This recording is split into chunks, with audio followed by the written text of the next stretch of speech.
Olá a todos, sejam muito bem-vindos a mais um vídeo. No vídeo anterior eu ensinei como é que se usa o verbo ser e o verbo estar no presente do indicativo. E tinha prometido fazer um outro vídeo a ensinar o mesmo verbo no passado e no futuro. E como já viram no título deste vídeo, o tema deste vídeo é verbo ser e estar no passado. E como fiz no vídeo anterior, primeiro vamos começar por conjugar o verbo, depois vamos aprender a usar o verbo numa frase, através dos exemplos. Comecemos em Kimbundo. Eme ngeshile ou ngakeshile. Eye weshile ou wakeshile. Mwene weshile ou wakeshile.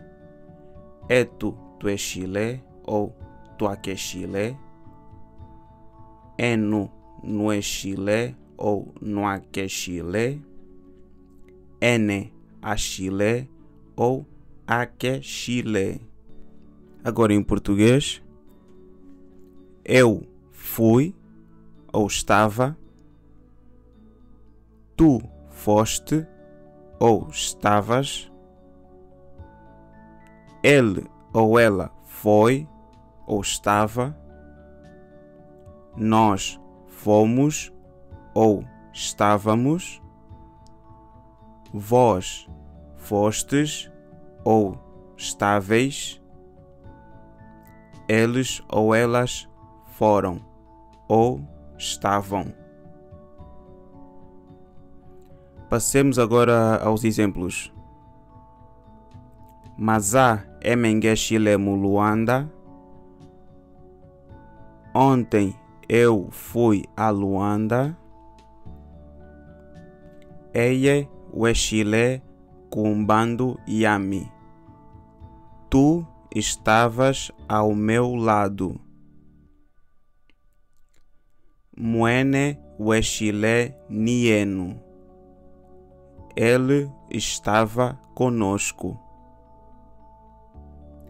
Etu tueshile tuabeta. Nós fomos espancados. Enu nueshile kumoshi. Vós estáveis juntos, ou vocês estavam juntos. Ene ashile wafu. Eles foram mortos.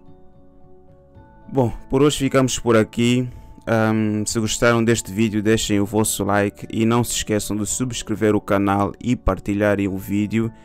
E se acharem que eu falei demasiado rápido, tentem pausar o vídeo. Vou tentar melhorar isso no próximo vídeo.